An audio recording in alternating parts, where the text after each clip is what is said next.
Hello everyone, this is KVRN SWETHA here. I'm a faculty for CSAT English Reading Comprehension. Welcome to the introductory session of the CSAT exam of the UPSC. As most of you are aware, CSAT refers to the Civil Services Aptitude Test, also commonly known as General Studies Paper 2, one of the compulsory papers out of 2 in the UPSC prelims. This exam has been a part of the UPSC syllabus since 2011 in order to test the administrative aptitude of the aspirants. It is mainly to test the general mental ability, logical reasoning skills, analytical skills, comprehension skills and basic numeracy. So it becomes quite challenging to the aspirants to attempt this paper. Why? Because most of the candidates or aspirants generally learn the expansion of CSAT as Civil Services Aptitude Test, but they fail to learn what exactly they are being tested upon. In order to get a hold of that and ace this paper, they need to understand the meaning of this term aptitude. Now, what exactly aptitude refers to?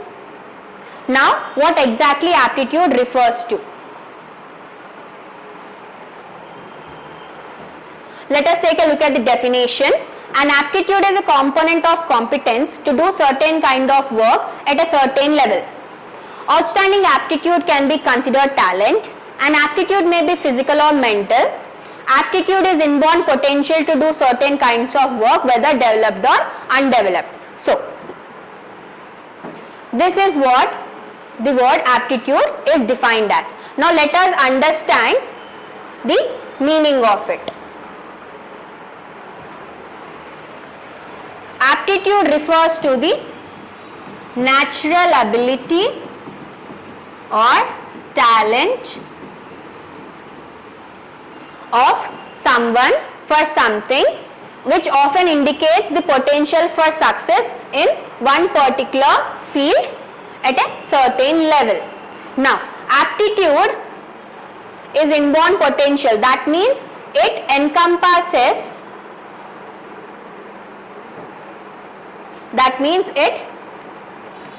encompasses various skills which enables an individual to do certain kind of tasks very efficiently.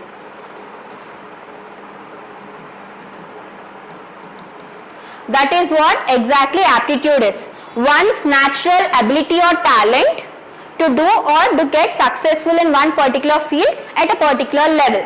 For example, when I say she or he has a natural ability for mathematics, for music, for sports or for dance, anything, that means she has an ability to learn and grow in one particular field or progress or increase her capabilities in one particular field. For example, when I say an individual wants to or aspires to become a weightlifter. So at the beginning when he starts lifting weights, he starts with 5 kgs. Suppose that is his natural ability to do something at a certain level. Now when he increases his regularity,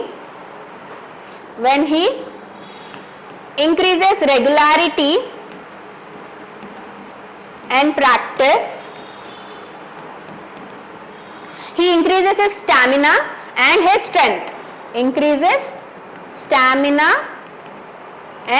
strength. Right? Then over a month, his capability, his natural ability to do something at a certain level will increase to 25 kgs over a period of time, right? So this is how one's natural ability to do something is actually developed from the undeveloped state. Clear? That is how the aptitude is or defined. Clear? In order to put it in simple terms, in order to put this definition in simple terms, it refers to one's natural ability to do something his or her suitability or fitness. Clear? That means suitability or fitness is making oneself fit to do something. That is his ability to learn something. That is what aptitude refers to. I hope you have understood the definition. Clear? So this is what a particular aspirant or the exam giver has to keep in mind regarding the term aptitude. Now, moving further, let us understand what exactly is aptitude for a civil service aspirant. For a civil service aspirant, a natural ability or innate potential to learn or acquire a skill which further has the natural tendency to learn some specific skill set.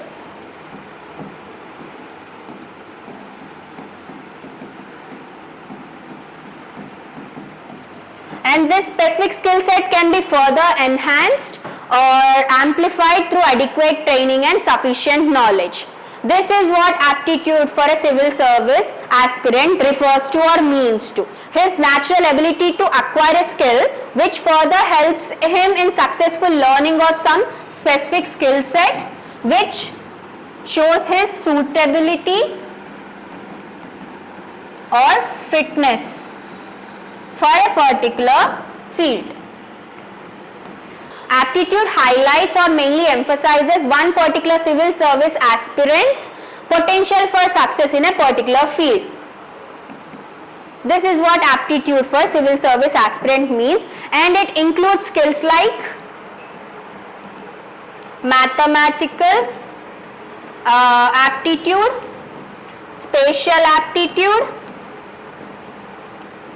then verbal aptitude, and so on. These topics exactly become your syllabus. Syllabus will be discussed in the further slides, but I hope you have understood what exactly aptitude means for a particular civil service aspirant. Moving on, let us take a look at the exam pattern of the CSAT paper. One must understand and keep in mind that till 2015, CSAT exam marks, the marks scored in this paper were counted for merit list. Till 2015. Till 2015, the marks scored in this paper were considered for merit list. Merit list refers to the list which is considered after taking this paper into consideration. For example, if out of all the aspirants, 100 people score the same marks. Same marks. That means out of all the aspirants, if the aspirants who has to be selected into the next level have scored the same marks in the general paper 1, now who to select? Who has the capability to advance into the further level, which is the main exam? Then only this paper's marks were considered as the merit list. That means these candidates possessed extra skills so that they are eligible or they are suitable to the they are suitable to go to the next level. Clear? From 2015 to till now, this paper becomes qualifying paper because the commission has made huge changes in the exam pattern and made this paper as a qualifying paper. Qualifying, that is you need to score minimum marks in this paper in order to get qualified. Otherwise you will be disqualified no matter how many marks you score in the general paper 1. If you don't get the minimum marks in the qualifying paper which is CSAT, you will be disqualified. Clear? Now let us take a look at the pattern of the CSAT. The number of questions are 80. The total marks are 200. That means each question carries 2.5 marks. Type of paper you have is objective. That means only bits, no descriptive. Not descriptive. The mode is offline mode, which is pen and paper mode. There is negative marking that many people are not aware. There is negative marking that you need to keep in mind. The negative marking is 1/3 of the total marks allotted for that question. That is 0.83 or something if you calculate it. So it is essential that people remember they attempt only the questions which they know the answers to, or which they know that they are right, absolutely right. Because the cutoff marks, even though it is very minimum, which is 33%, which attempts to 66.67 or something, people fail to achieve this minimum marks because they are not aware of this negative marking. Because even if they attempt the right answers, if they attempt certain questions which they don't know the answers for, or if they are not sure, whatever the marks they scored for the right ones, they lose marks over there. So one has to keep in mind all these aspects of the paper.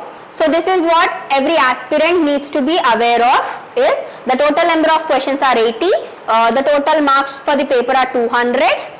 And the type of paper is objective paper, the mode is offline mode. There is negative marking, 1/3 of the marks allotted for that question. The cut-off marks are the 33%, which is 66.67 around it out of 200. Now, I hope this is clear.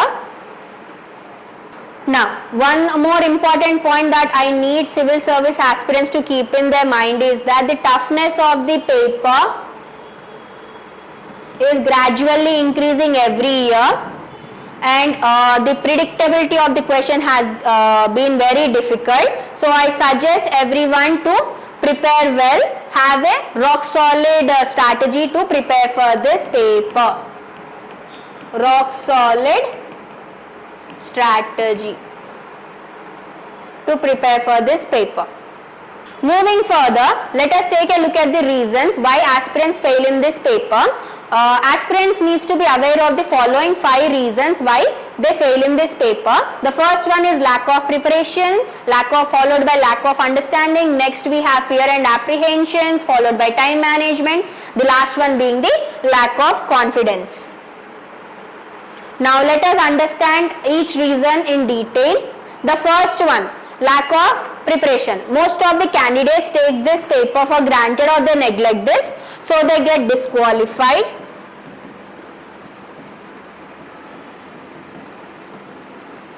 And also 90% of the students observe the remaining 10% students around them who are actually naturally good at this syllabus, or they neglect this paper, they take this paper for granted, or most of the syllabus for them is covered in their education or academics. So they generally keep it for the last or something. So observing them, most of the students think that this paper is easy, can be neglected till the end. So finally they get disqualified. Now the next one being the lack of understanding. When they don't naturally prepare for the paper regularly, they would not understand the syllabus, because they won't be well versed with the topics of the syllabus, the technical terms of the syllabus, the subtopics they need to cover, the formulas, the vocabulary and other technical terms, the strategies or the basic simple techniques they are aware of, and all those. So because of this, whatever natural talent they have for solving the basic and common problems also, it will make them doubt their own capabilities. So this lack of preparation leads to lack of understanding. Now when they doubt themselves for solving basic problems and common problems using their natural or what do we say, the common sense, so they start getting scared of the paper. They have certain inhibitions with them. Am I good with this paper? Can I solve this paper? Can I get qualified? Am I naturally talented for it, or is the time that I have taken out for this paper to understand this paper sufficient? Am I good with speed? Am I good with speed and accuracy and all that? So the one other thing leads to the other one. Now this fear and apprehensions make them or lead to mismanagement of time or improper time management, because they lack speed, they lack accuracy, they count it second time, and all those counting it the second time or solving it using a different strategy during practice is okay, because you'll get to know the easier ways to solve the problem, but during the examination it is not at all acceptable. Clear? And this lack of time management will finally lead to the lack of confidence, and which will make them nervous in attempting any paper. One paper, lose of confidence in one paper will make them lose confidence in others and also themselves mainly. So next time if they want to attempt it also, they will feel scared. They start focusing more on this paper first. They invest rather more time than required, and ignoring the other papers like mains paper, GS paper 1 and all those. And now that will lead to another problem. They fail in that exam, clearing this exam. So they need to have a proper plan and strategy for solving or preparing for CSAT or the entire UPSC course. Clear? I hope the reasons why aspirants in this paper fail is clear. Now moving on, let us take a look at the areas it includes. This is your syllabus basically. The first one is your reading comprehension, followed by the interpersonal skills including communication skills, then you have logical reasoning and analytical ability, then you have decision making and problem solving, then you have general mental ability, last but one goes to basic numeracy class 10 level, and finally the data interpretation again class 10 level. Now we'll take a look at each of these topics in detail. Clear? Now most of the students are not aware of these two topics. They only are aware of this, but these two are also very important for you to understand certain questions in the paper. Let us take a look at in detail so you will be aware of everything. So the first one, as we see, it goes to reading comprehension, in which you are given a passage to read and then answer the questions following it, which are completely based on the passage or structure around the passage. Clear? Now moving on to the second topic, which is interpersonal skills. Let us take a look at the definition of the interpersonal communication. It is the one-to-one communication between two or more people wherein the exchange of ideas, information or messages takes place through a channel. This channel can be face-to-face communication, or it can be communication over a mail, communication over a telephone, communication over a radio or any other thing, and or any other medium or channel. Then it also takes into consideration the tone of voice, body language, gestures, facial expressions, which have a great impact on the recipient. Once the speaker is on the play wherein he conveys certain information to the receiver or the listener, his entire body language, his tone, the way he is speaking, his expressions, his gestures, everything play a role in communicating the meaning of the message conveyed by the speaker to the listener. So this is what exactly interpersonal communication talks about. It is the communication between two or more people through the use of any medium or channel, that is face to face, or which is over a telephone or mail, or even through radio, or even through presentations, etc. Clear? So interpersonal skills finally test your verbal aptitude. Again, like your reading comprehension, but here they test how well you can use your language efficiently, how well can you persuade someone, or how well can you convince other people, and how well can you understand what is your own idea and what is the other's idea, and how flexible or how far did you come from your own idea, or what are the changes you made, and all those. How well can you interpret certain messages, how well can you speak to other people, and all those skills are tested here using language efficiently and also effectively. That is what this topic is there to test you for in the syllabus. Now, I hope this is clear. Moving on to the third topic we have is logical reasoning and analytical ability. Logical reasoning is all about solving problems using common sense and logic. Here, your logical reasoning aptitude, logical aptitude or logical reasoning aptitude is tested, wherein your ability to understand patterns and drawing logical conclusions based on the data given is tested. That is what logical reasoning this is what logical reasoning tests you about. Moving to the second half of the third topic, analytical reasoning. It is all about performing some mathematical operation on the given statement to find the probable result. Here analytical reasoning again tests your deeper understanding ability,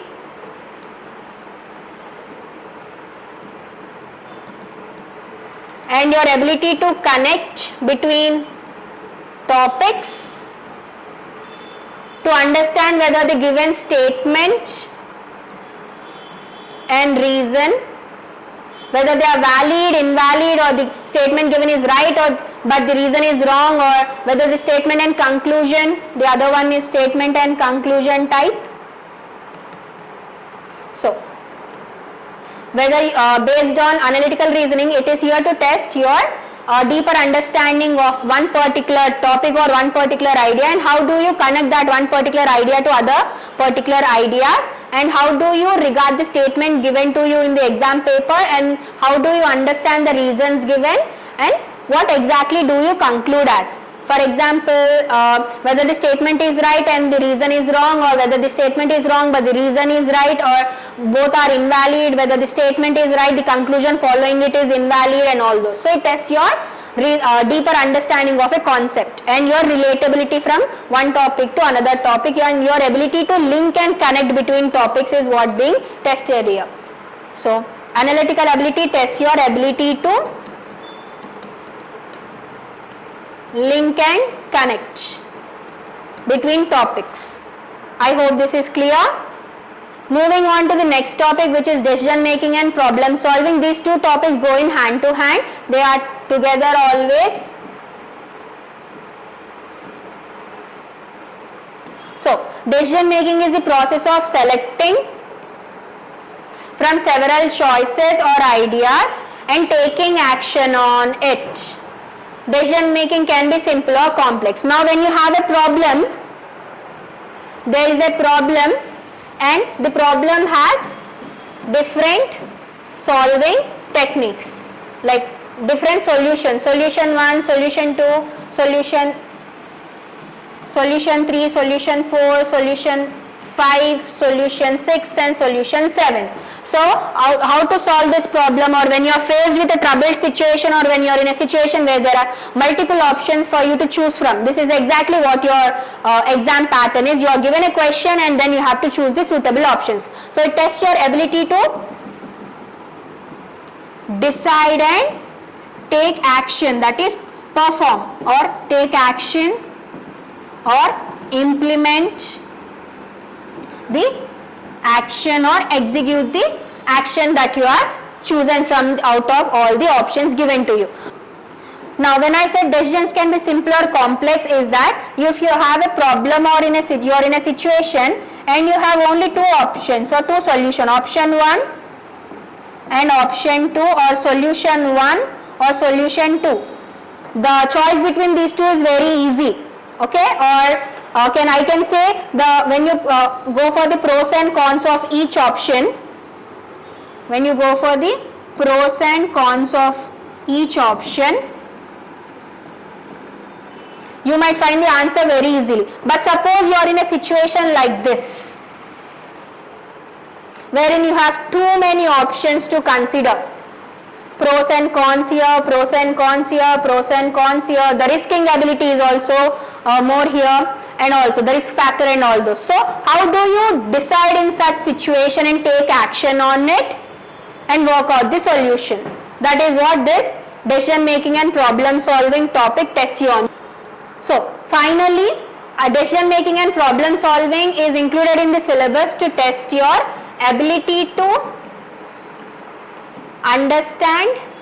ability to identify and then understand the problem first, or identify the situation first. Then second one, your ability to choose, decide and then solve the situation or problem.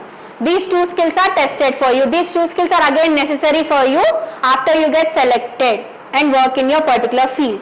Clear? Moving on to the next topic that you have in the syllabus is general mental ability. It is also known by two other names, cognitive ability and general intelligence. Cognitive is the term taken from the field of psychology. It refers to the higher mental abilities performed by an individual, like storing the information, concept forming, remembering the information, retracting the information, or solving or analyzing everything, inferencing, drawing conclusion, everything goes there. So that is why this topic has other name called cognitive ability. Now let us understand what exactly the term general mental ability refers to. General mental ability is what underlies specific mental skills related to areas such as spatial, numerical, mechanical and verbal abilities. The idea is that this general intelligence influences performance on all cognitive tasks. Okay? Influences performance. Before coming to these two terms which are circled, let us understand what does general mental ability test. It tests your mathematical aptitude, and the second one is spatial aptitude. So in mathematical aptitude, your ability to understand the numbers, your ability to identify the concepts of maths, your ability to understand and apply the formulas, your ability to understand the statistical data, and everything is taken into consideration. It also tests your ability to solve the algebraic questions and also solve certain level of statistical questions, certain level of statistical questions. Coming to spatial aptitude, spatial aptitude refers to one's ability to understand or perceive some visual representation of certain text given, like your seating arrangement or your directions, and also your ability to solve puzzles and all those. This ability is tested through general mental ability. When I said in this last sentence that the idea is that this general intelligence influences performance on all cognitive tasks. Now coming to these two terms which are circled, influences performance on all cognitive tasks, I meant is that the way you understand the text given or the way you arrange the graphical representation in your mind changes the way you perform all these questions. Clear? Like it influences the way you understand. When I said the seating arrangement starts from the right side, for you when you understand it will go from here or here, the way you go and you take it, the moment I say A is placed in between B and C, you can take like A here or again D here, like that, the way you start. The way you understand the concept of north, east and all those also make certain difference, north, south, east and west. When I say that you have to, the person is walking or the boat is sailing towards northeast, then it moved back towards the west side and all those. How do you perceive all this? How do you understand and picturize them in your mind?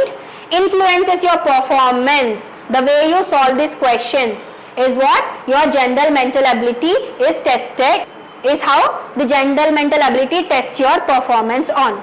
Moving on to the next topic, which is basic numeracy of class 10 level. It talks about your mathematical aptitude, simply like your previous topic, general mental ability, but this generally talks about the way you saw certain algebraic questions, additions, subtractions, LCMs, HCMs and all those. It talks about that. I hope this topic is clear. This is very simple. You just need to understand certain formulas and certain types. Now moving on to the final topic in the syllabus, the most awaited one, the favorite one and the terrifying one, data interpretation. Now one needs to understand what exactly is data interpretation. It refers to your ability to understand and take in the concept from the text format or picture format. Text format is this, the one which is given in letters.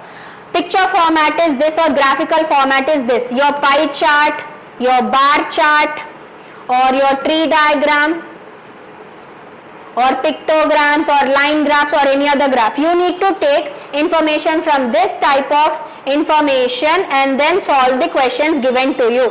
Now for you in the CSAT examination, only this type of information is given. A table is given and certain information in paragraph is given for you to combine and understand, then solve the questions followed by it. That is what exactly data interpretation tests you. Here I think so, your ability to understand the spatial information, the understanding, spatial aptitude is tested because information is arranged in one particular visual representation. Clear? So I hope the topics in the syllabus are clear. If you have any doubts, I hope you can rewind back and get them cleared. Orienting you all towards the topic called reading comprehension from the syllabus. I'll be dealing this topic for you in the further classes. Now just let us have an introductory session to this topic called reading comprehension. We have taken a look at the definition of this term reading comprehension while dealing with the syllabus of the CSAT paper. In the CSAT paper, when you are dealing with reading comprehension, we got to know that you will have a passage on any topic given to you and the certain questions are structured based on or around the passage and you have to answer them after reading the passage. Now let us understand the significance or the importance of the topic called reading comprehension. The first one goes to critical thinking, which is your ability to think deeply or in-depth thinking. Then analytical goes to your relating ability between concepts. How do you link between two different concepts once you have an in-depth analysis of a topic or in-depth understanding of a topic? How do you analyze and connect it to other topics to form a conclusion, to form an idea or to form a concept is what being tested in the first point. Now the second point states that it assesses your ability to understand complex ideas and arguments. As I revealed it before, your ability to decode the difficult idea into simpler terms. Now, once you break the difficult idea into simple terms, now how do you interpret? How do you interpret the same to the other people? How do you make them understand what exactly is the idea? And how do you identify between arguments? How do you argue your own point, or how do you state your own point, and how you stand assertive on your own point? How do you differentiate between others' point and your point is what does this second point assesses as a skill in an civil service aspirant. Now moving on to the third point, it evaluates the capability to identify main ideas, supporting details and author tone. Most of the aspirants during the exam make mistakes between the main ideas and supporting ideas. In a passage, main idea can be given at the beginning, middle or the end of the passage. Now, the supporting details are the ones which make the main idea clearer for you. So many people make or get confused between what exactly is the main idea, what exactly is being defined, or what exactly is the topic that is getting the supporting details for. And also they get confused between the tone of the author, identifying the tone. This is based on the vocabulary given in the paragraph. Whether the author is being optimistic, pessimistic, contemplative, argumentative, didactic, everything is being stated in the paragraph that you have to identify through the vocabulary given in the paragraph. That is what this third point is evaluating. Now, moving on to the fourth point, it develops your ability to make inferences, draw conclusions and summarize information.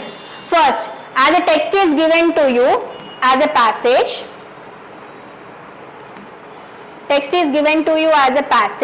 what do you infer from it? What are the points that you can take away?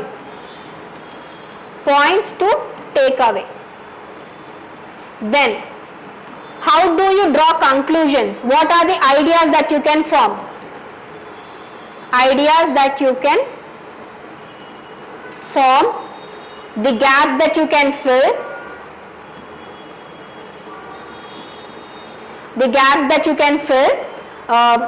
based on your current experience or previous experience, and how do you summarize that same information? How do you form an idea through it or opinion through it? Finally, how do you form a whole concept or idea? These are the three abilities that are developed through reading comprehension as a topic. Now, coming to the fifth and final point, it enhances comprehension of various subjects including social sciences, humanities and science.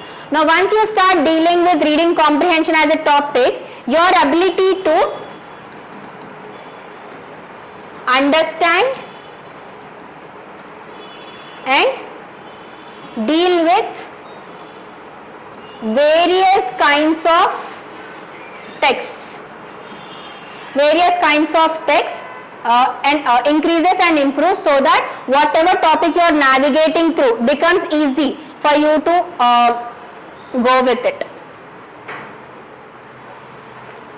Now, moving on, after getting to know the significance of the topic, we need to understand why we need to focus on reading comprehension for CSAT paper when compared to other topics. Now, the first and main reason would be the highest weightage of the questions that appear in the CSAT exam from the topic reading comprehension. From 2011 to 21, you can see the trend analysis of the question paper. The number of questions that appeared each year is not less than 25. So, you can gain most of the marks here from this topic. That is 3/4 of the qualifying marks once you are well versed in solving reading comprehension.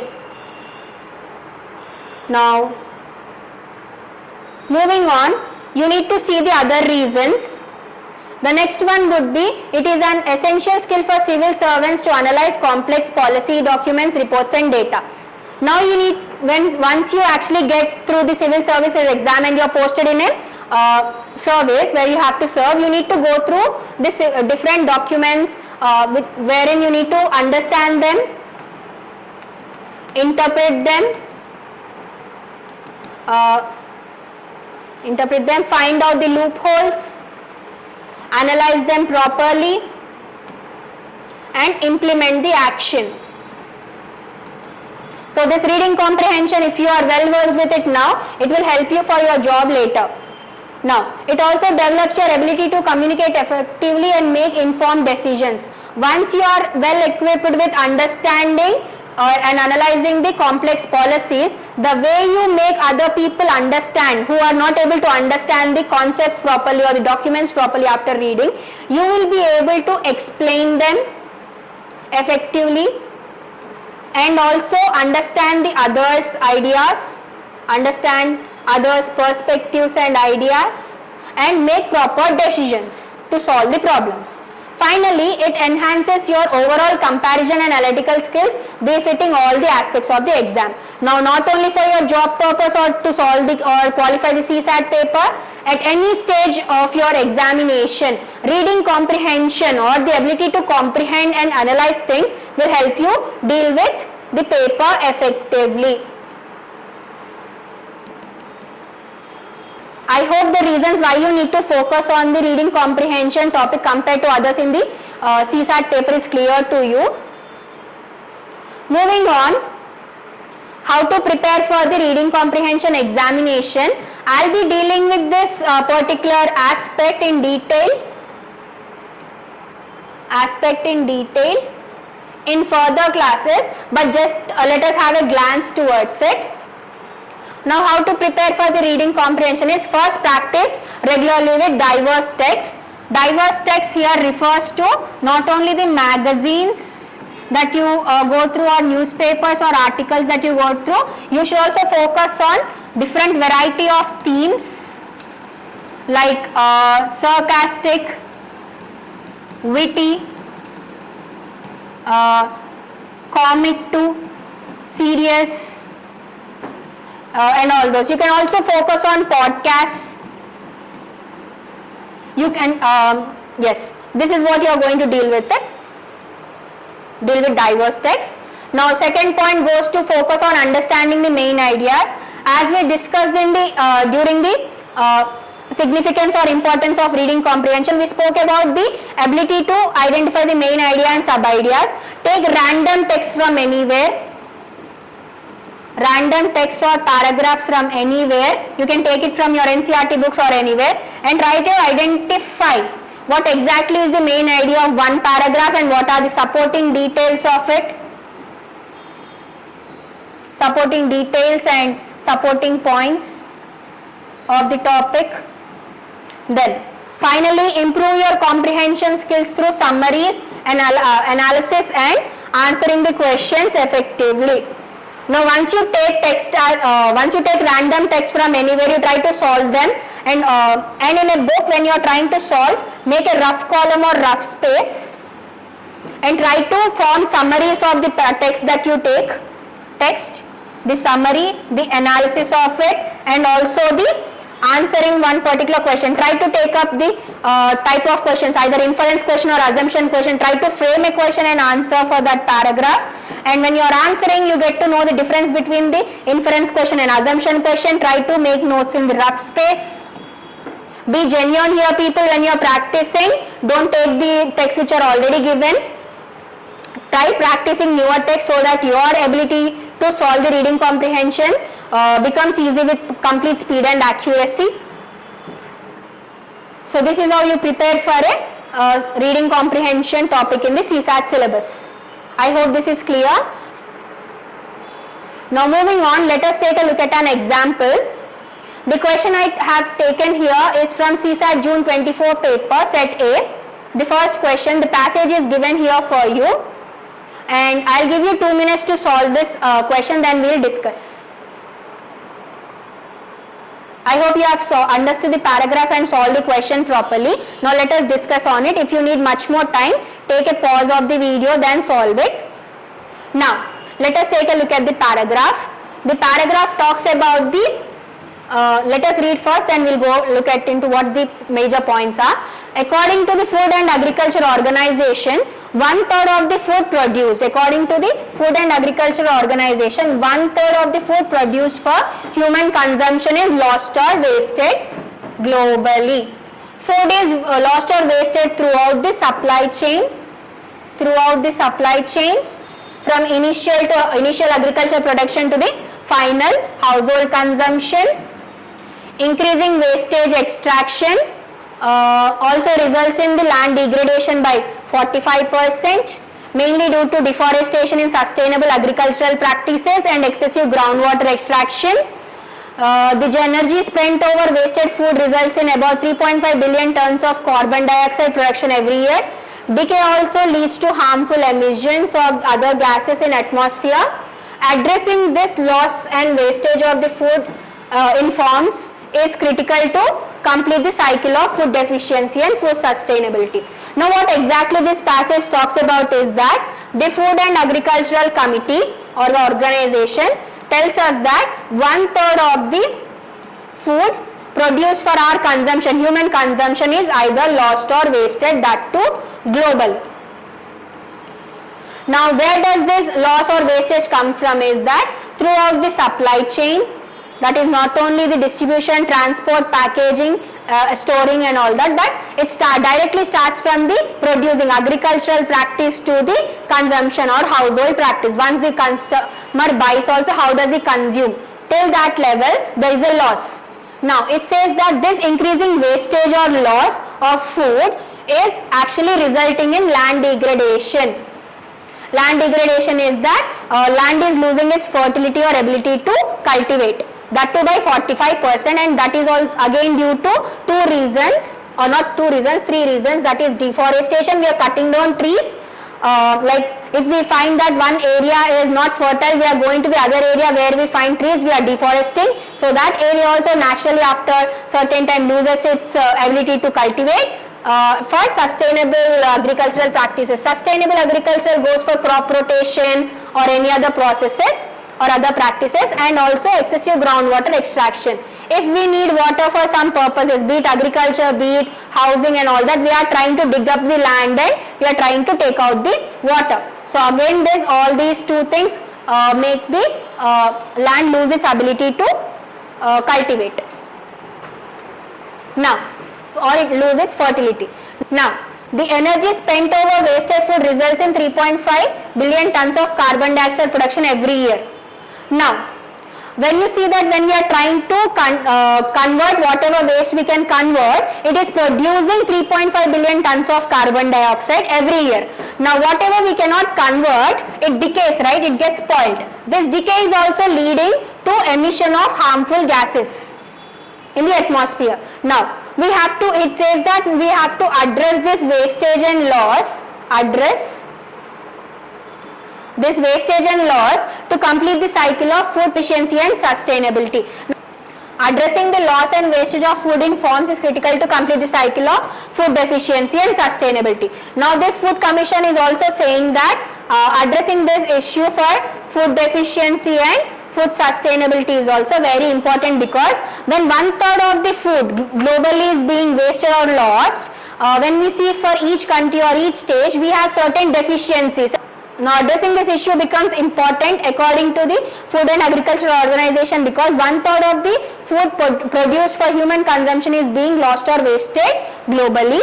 Because if we see it to the international level, national level or state level, there are certain issues regarding the deficiencies and sustainability of food, regarding food. So if we don't reduce that wastage, we will face current deficiencies and future future sustainable problems for now the current generation or future generation. Now let us look at the question to answer. We have the question: which of the following statements best reflect the most logical and rational inferences that can be made from the passage? Now logical refers to the natural concept that can be taken from the passage. Inference refers to the idea that can be taken without any emotion. Clear? Now let us look at the first option that is given to us. The current methods of food distribution are solely responsible for the loss and wastage of food. No, not solely responsible. It says throughout the supply chain but not solely responsible, so this is not the correct option. Land productivity is adversely affected by the prevailing trend of food loss and wastage. So because this 1/3 of the food production, we are facing certain losses in the land degradation. So this is correct. Reduction in the loss and wastage of food reduction in the loss and wastage of food results in the lesser carbon footprint. As we see, if we reduce the loss and wastage of food globally, the gases, harmful gases emitted can also be reduced. So this inference can also be made. Post-harvest technologies to prevent or reduce the loss and wastage of food are not available. This topic is not at all spoken here. So the answer is 2 and 3. Let us look at the options that have 2 and 3. So option C and D can be directly eliminated. In option 1 and 2 we have to select, as we actually cleared the first option also. The first option is again done. So option 2 and 3, B.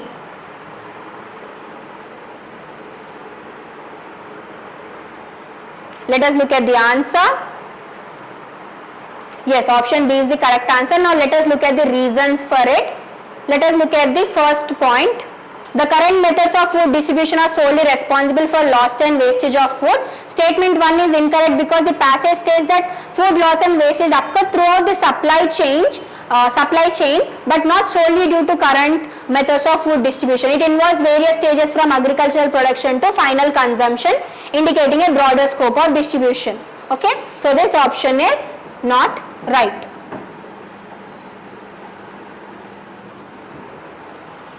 Next one, land productivity is adversely affected by the prevailing trend of food loss and wastage. Statement 2 is correct because the passage mentions that food loss and wastage contribute to land degradation by 45%, which adversely affect the land productivity. This aligns with the statement that land productivity is affected by food loss and wastage. That is why this option is right. Moving to the third one, reduction in loss and wastage of food results in lesser carbon footprint. Statement 3 is correct because according to the passage, reducing food loss and wastage would result in a lesser carbon footprint. It also mentions that energy spent over the waste food leads to significant carbon dioxide production annually, along with harmful emissions of gases due to decay. So this point is also right. Now final point, post-harvest technologies to prevent or reduce the loss and wastage of food are not available. Statement 4 is incorrect because the passage never states that or did not suggest anywhere that post-harvest technologies to prevent or reduce the loss and wastage of food are unavailable. On the contrary, it is stating that it emphasizes critical need for addressing food loss and wastage, which typically involves employing such technologies. It never stated that post-harvest technologies to prevent loss and wastage are never available. It states that they are available, but they are not effectively implemented or they are not used at all. That is what it states. Clear? That is why option B, 2 and 3 is right. Moving on, let us look at another example. Now the passage is same here, but the question is different. I'll give you 2 minutes again to solve this, then we'll discuss. I hope you have taken enough time to solve the question and you got the right answer. Now if you need much more time to solve this, I hope you take a pause of it. Now let us start discussing the question. As the passage is same, I am not going to explain it again. You can rewind the video and watch it. Now let us take a look at the second question. Based on the above passage, the following assumptions have been made. It also has S here. Now assumption refers to the belief one person has or one person can take from the text or the information that he has access to without any evidence, like without any proof or evidence that I can believe this is true based on the access to the information that I have. Here I have access to this information, this passage. Now what can I believe from this passage without proof? That is what assumption is. Now let us look at the first assumption and second assumption. The first one states that the food distribution mechanism needs to be reimagined and made effective to reduce the loss and wastage of food.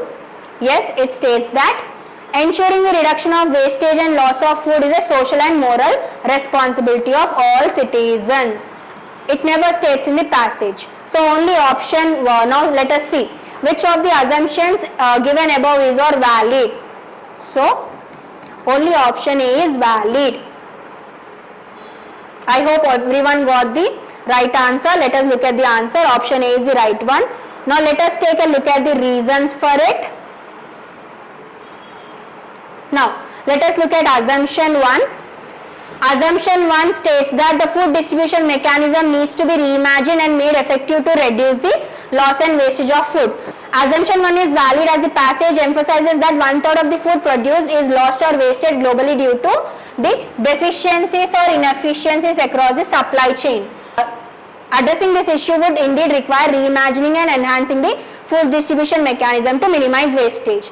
So, as we have read in the passage that there is some kind of deficiency in supply chain, distribution chain, because either they are not storing the food properly, or they are not transporting it properly, or they are not categorizing the food properly, or they are not packing the food properly, or there is a difficulty in transportation, or due to transportation one place to another place the food is getting stale or something. So the supply chain mechanism needs the revamping of the system, addressing the loopholes in it. And when you enhance the food distribution chain after addressing the loopholes and maintaining the structure back, the food wastage is already minimized. So assumption 1 is valid. Now moving on to the assumption 2, ensuring the reduction of wastage and loss of food is a social and moral responsibility of all citizens. Assumption 2 is invalid as the passage emphasizes that food loss and wastage lead to significant environmental impacts, including carbon dioxide production and degradation of land. It implies that reducing food wastage is just an economic or environmental issue, but it doesn't necessarily imply that it is also a social and moral responsibility for all citizens. This reduction of food wastage can be an economic or environmental issue, but it never stated that, or it never implies, or it never suggests that it is a social and moral responsibility of all citizens. That is why assumption 2 is invalid, as hence the answer A, option A is right, wherein it states that assumption 1 is only valid. I hope you have learned how to solve the paragraph and how to solve different questions. That's it for today. I'll see you next time. Thank you.